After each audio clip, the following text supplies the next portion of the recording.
nessa coisa de Bíblia, essa coisa assim, Jesus nunca pecou? Jesus nunca pecou.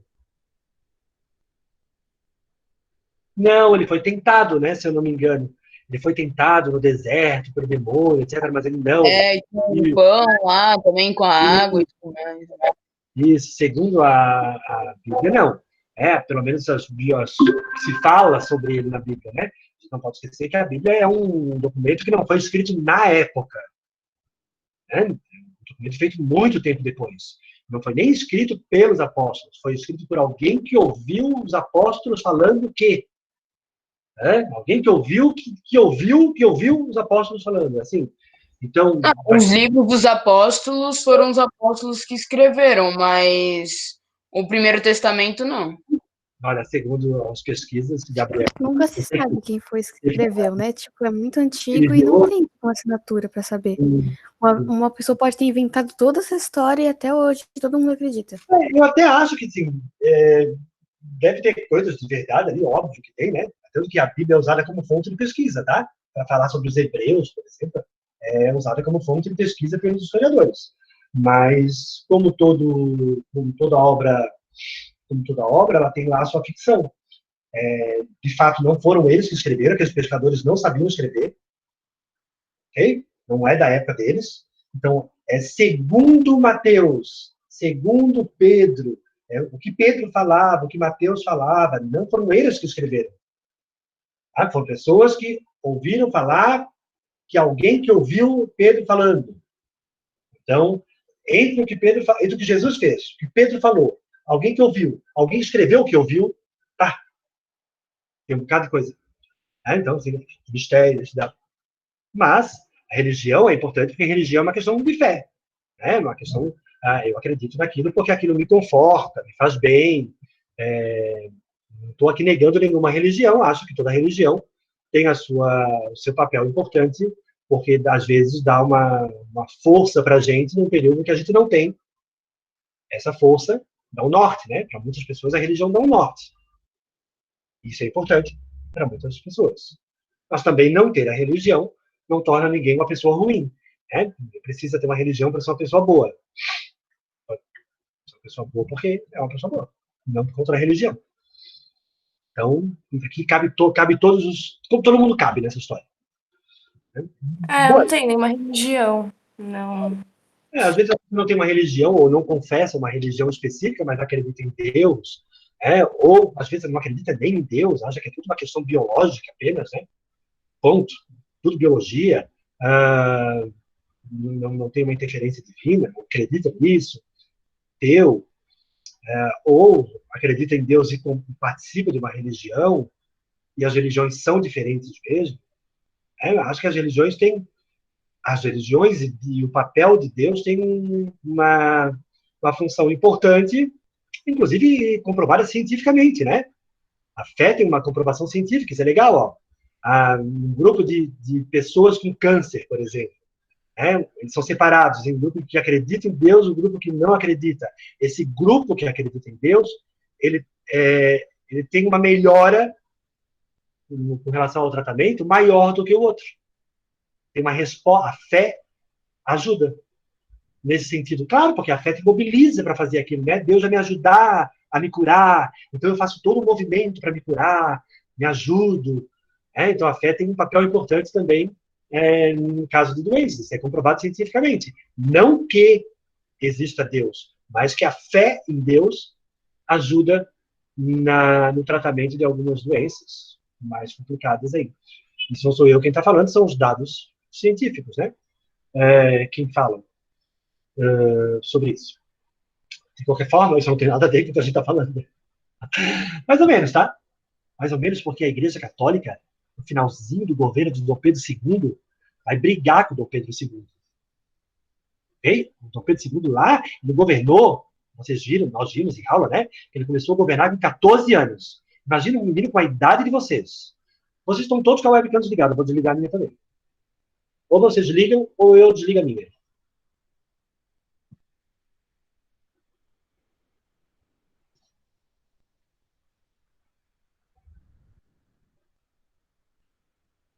Isso é chato, ouvir uma aula com o professor. uma bolinha. Ainda vou botar um desenho de uma bruxa. Do Snape. Como me chamava antigamente. Então, o Dom Pedro II começou a governar com 14 anos. Gustavo, volta, Gustavo. É melhor do que esse desenho daí. Tá bom. Com 14 anos, com a idade de vocês, ou de alguns de vocês, já coroado para ser rei do Brasil. Tá? Era muito novinho, né, gente? Um menino de 14 anos para governar um país que ele sequer conhecia o tamanho, de fato, desse país. E as forças políticas da época, os dois partidos políticos da época, os liberais, os conservadores, que é praticamente os liberais exaltados, os liberais moderados. É o mesmo, só mudou o nome. Tá? Mas a questão era a mesma. Tinha um grupo que defendia o centralismo, tudo no Rio de Janeiro. Um grupo que defendia o federalismo, né? Unitarismo e federalismo. É a mesma coisa que a gente viu no período regencial, igual. Tinha esses dois grupos. Inclusive, as eleições na época eram uma baixaria, tá? Só gente de grana que votava, porque a Constituição, o voto era censitário. E esses grupos políticos, eles roubavam urna e baixavam cacete. Inclusive, a primeira eleição que teve é chamada de eleição do cacete, porque foi um quebra-pau no Rio de Janeiro. Os dois partidos políticos, imagina a elite brasileira, né? Os donos de terra, os liberais, os exaltados, os moderados, caíram na porrada no Rio de Janeiro, porque as eleições eram mega fraudulentas, extremamente fraudulentas. Desapareciam urnas, o voto era aberto, né? O voto não era secreto. Então, eles viam em quem as pessoas estavam votando, e daí o pau quebrava nas sessões eleitorais, era uma bagunça, uma zona. Tanto que primeira assembleia, primeiro congresso que foi eleito, era de liberais, porque eles tinham manipulado as eleições. Os conservadores pressionaram o segundo, que com 14 anos, diz assim, quer ver? Bom, eleição cancelada. Olha o que o Dom Pedro II fez com 14 anos. Eleição cancelada. Vamos fazer novas eleições. E óbvio que nas novas eleições, depois das eleições do cacete, lá da quebra-pau, os conservadores ganharam a maioria. Então, os dois partidos ficaram brigando o tempo todo. O Dom Pedro, com 14 anos, pode, claro, deve. Não tem uma história, eu não lembro onde é que eu vi isso, mas que a pessoa ficava do lado da urna com uma arma, uma faca, assim, porque se a pessoa não votasse nela, ela ia lá e matava. Eu não sei onde é que eu vi isso. A gente vai ver isso mais na República, tá, Brenda? Porque na época da República, mais gente votava, tinha que ser alfabetizado e homem, né? Então, muitos donos de terra levavam seus funcionários para votar e iam para ver em quem eles estavam votando. Isso é chamado de voto de cabresto. Cabresto é aquele que usa no cavalo, para guiar o cavalo, né? Cabresto. Então, é um voto de cabresto. E é mais falado na época da República Brasileira. Mas nessa época também, né? Era desse jeito. Porque o voto era censitário, só os ricos votavam, mas os grandes donos de terra acabavam controlando os menores, né? Os que tinham renda para poder votar. E esses liberais, os conservadores, ficavam brigando para ver quem é que ficava no poder. E daí o Dom Pedro II, olha como ele foi inteligente, mesmo sendo muito novinho. O Dom Pedro II fez o seguinte. A Constituição dizia, a imagem do Gabriel pausada, ele está ótimo, né? Para fazer de conta que está ligado à lógica. A Constituição dizia que o Brasil era uma monarquia. Tá? O Dom Pedro II, para acalmar os dois partidos e controlar os dois partidos, vai transformar o Brasil numa monarquia parlamentarista. O que é isso? Monarquia parlamentarista. Alguém sabe me explicar? Com o parlamento de novo. Que tem um parlamento, mas quem é que governa numa monarquia parlamentarista? O rei. Não. O parlamento? Não. O Dom Pedro? Inglaterra é uma monarquia parlamentarista. Espanha, Holanda, Bélgica, Japão. Oi, Ângelo? Segundo ministro? Uma coisa assim. Primeiro-ministro. Ó, Brenda, olha aqui comigo, Brenda. Uma monarquia parlamentarista tem o rei. O rei é um chefe de Estado. Ele representa o Brasil. Tá? E tem um chefe de governo. Então, chefe de Estado e chefe de governo são papéis diferentes. O chefe de Estado é o que representa o país, que assina os tratados, né, que vai para as conferências internacionais. Esse é o chefe de Estado. O chefe de governo é quem, na prática, administra. Quem manda construir, quem paga, quem faz as coisas práticas. Tá? Na Inglaterra é desse jeito. Tem a Rainha Elizabeth II e tem um primeiro-ministro. O Japão é desse jeito. Bélgica, Holanda. Esses países são monarquias parlamentaristas hoje em dia. O que o Dom Pedro II fez? Olha como ele foi esperto. Ele precisava acalmar esses dois partidos. Ok? Então, ele transforma o Brasil numa monarquia parlamentarista. Existe o rei, ele, Dom Pedro II, e vai ter um primeiro-ministro, que no Brasil era chamado de presidente do Conselho de Ministros. E ele escolhia quem seria o presidente do Conselho de Ministros. Porque, vocês devem lembrar, o Dom Pedro II tem o poder moderador. E com o poder moderador, ele faz o que ele quer. Então, ele escolhia o primeiro-ministro, uma hora ele escolhia o primeiro-ministro liberal. O próximo seria conservador. O próximo seria liberal. O próximo conservador. E assim Dom Pedro II foi, controlando os dois partidos. Até porque, Laura, esses dois partidos não eram muito diferentes. Era tudo dono de terra, era tudo escravocrata, era tudo gente de grana, branco, elite, homem, era tudo igual. A única grande diferença, assim, a única, não é grande, a única diferença, que nem era tão grande assim, entre eles era o poder no Rio ou o poder na província. Essa era a única discussão que tinha entre eles. Do resto, eles queriam tudo a mesma coisa. Eles queriam continuar tendo terra só na mão deles, eles queriam continuar tendo escravo no Brasil, eles queriam continuar só os ricos votando. Então, eles são iguais. É tanto que existem frases dos historiadores, deve estar no livro de vocês, em algum lugar, que diz assim, nada mais liberal do que um conservador no poder. Porque tanto faz. Eles eram muito parecidos. Os dois defendiam a mesma coisa. O único probleminha entre eles era o federalismo e o unitarismo. E o Dom Pedro II foi esperto, olhem só. O Dom Pedro II acabou controlando, ao invés desses partidos ficarem contra o Dom Pedro, eles acabavam dependendo do Dom Pedro, porque a próxima vez vai ser a minha. A próxima vai ser a minha vez. Então, eles estavam sempre esperando a vez deles de voltarem ao poder. E o Dom Pedro II, ora escolhia um primeiro-ministro, presidente do Conselho de Ministros, liberal, ora escolhia um conservador. Ora um liberal, ora um conservador. E assim ele foi tomando nas mãos dele, por causa do poder moderador, a política no Brasil.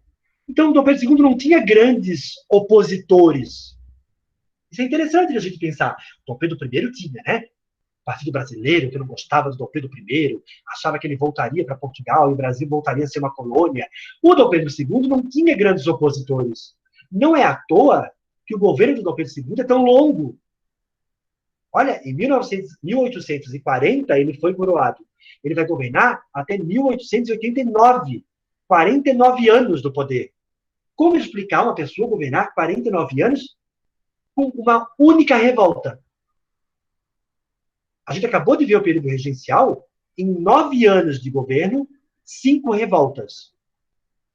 O Dom Pedro II vai governar 49 anos e vai ter uma única revolta. Por que, André? Porque não tinha oposição. Porque liberais e conservadores eram tudo farinha do mesmo saco. Era tudo homem, rico, dono de terra e de escravo. Então eles não brigavam com Dom Pedro. E eles ficavam esperando a vez deles de poderem governar o Brasil. Assim foi se mantendo o governo do Dom Pedro II. Né? Foi se mantendo grandes oposições. Esse, Brenda...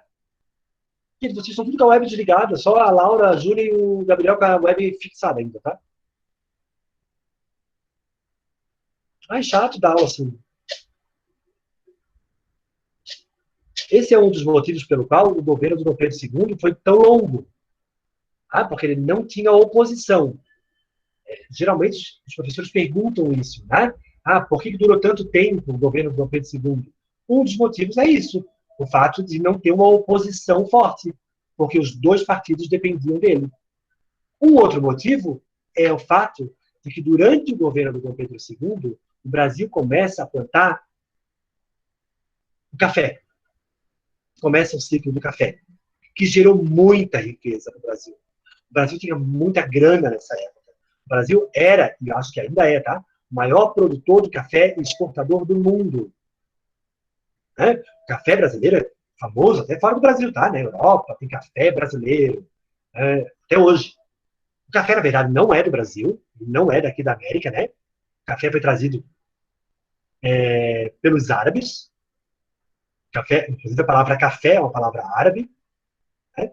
Que foi trazido não para o Brasil, foi trazido lá para a Guiana Francesa, foi dada uma muda do café, foi dada de presente para uma princesa da Guiana Francesa, e dali uma pessoa trouxe para o Brasil, para o norte do Brasil, plantaram no norte do Brasil, não deu certo, e daí depois trouxeram para São Paulo. Tá? Foi plantado no litoral de São Paulo. Daí ali o café vingou. Tinha um clima e uma terra propícia para a plantação do café, e acabou vingando o café na região de São Paulo, depois vai se espalhar para o Rio de Janeiro, Espírito Santo, Minas Gerais, mas especialmente São Paulo, tá, gente? E esses donos de terra que plantavam café, que viviam do café, eles se encostam no Dom Pedro II, por uma questão meio óbvia, um jogo político. Eles precisavam de escravo. E o Dom Pedro II é quem mudaria a lei, ou proporia a lei, né? A mudança da lei. Então, eles se encostam no Dom Pedro II para que o Dom Pedro II não acabasse com a escravidão. Porque para eles é muito barata. Que paga o escravo uma vez e lucra o resto da vida. Ele come o mínimo, não precisa viver bem, é um escravo, é uma peça. E a Inglaterra pressionava o Brasil para acabar com a escravidão, nós já falamos sobre isso, né? A Inglaterra queria que o Brasil acabasse com a escravidão, inclusive foi uma condição para reconhecer a independência do Brasil. Em 3 anos o Brasil não escravidão, o Dom Pedro II vai enrolando a Inglaterra, ele vai dizendo assim, calma, eu vou acabar, calma, eu vou acabar. Depois nós vamos ver como. Tá? Por quê? Porque o Dom Pedro II, ele precisava daquela elite cafeeira. E a elite cafeeira precisava dele. Ele precisa da grana do café, e os cafeicultores precisavam da escravidão. Então eles fazem um pacto, eles vão se mantendo no poder esse tempo todo. Então, que fatores ajudam a entender o longo governo do Dom Pedro II? Ele não tem oposição política e ainda tem muita riqueza no Brasil nessa época. Tá? E tinha até o apoio da Igreja Católica durante muito tempo. Lá no final do governo dele, ele perde o apoio da Igreja Católica. Por causa de uma história que é a maçonaria, que nós vamos ver mais tarde. Dúvidas? Dom Pedro II, parlamentarismo, acabamos de falar sobre parlamentarismo, sobre o controle que ele tem dos 2 partidos. Eu tenho dúvidas sobre isso. Sobre o que seria o parlamentarismo. Enzo, para entender isso, Enzo, tem que entender como é que funciona o parlamentarismo hoje. Vamos pegar a Inglaterra.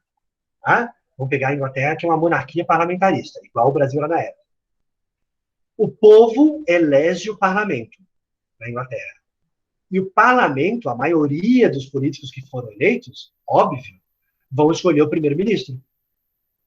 Ok? Então, o povo elegeu o Senado na Inglaterra, e o Senado escolheu quem vai ser o primeiro-ministro, que é quem vai governar na prática. Tá? A rainha Elizabeth II é uma chefe de Estado, não uma chefe de governo.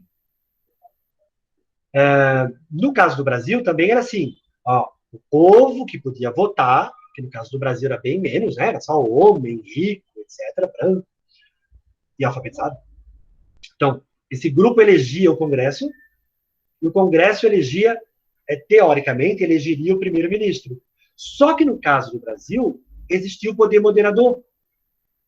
Então, quem escolhe o primeiro-ministro não é o Congresso, é o rei, o Dom Pedro II.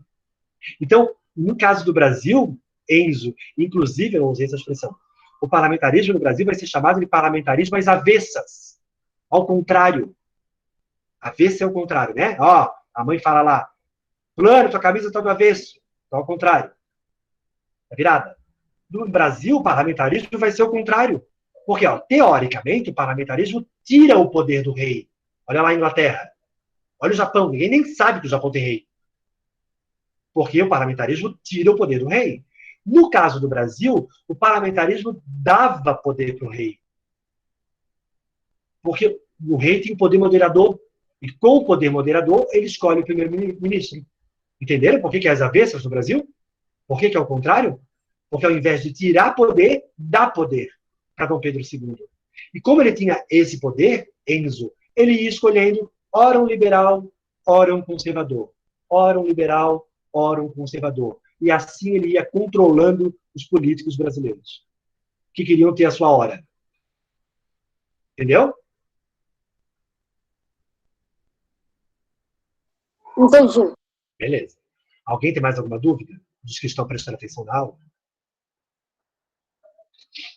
Eu não. Tudo bem? Eu não tenho nenhuma. Não? Buenas. Dito isto, então, marquem a tarefa.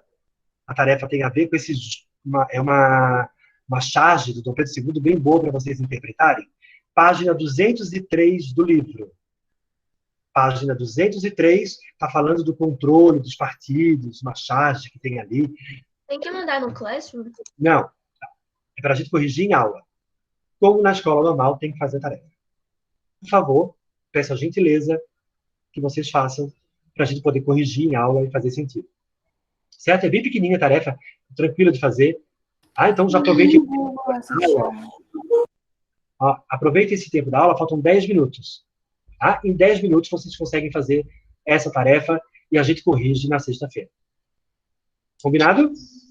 Combinado. Beleza, vocês têm uma tarefa para fazer agora, então. Página 203 do livro de vocês. Até sexta-feira, tenham todos uma boa semana. Tchau, professor. Tchau. Tchau. Tchau.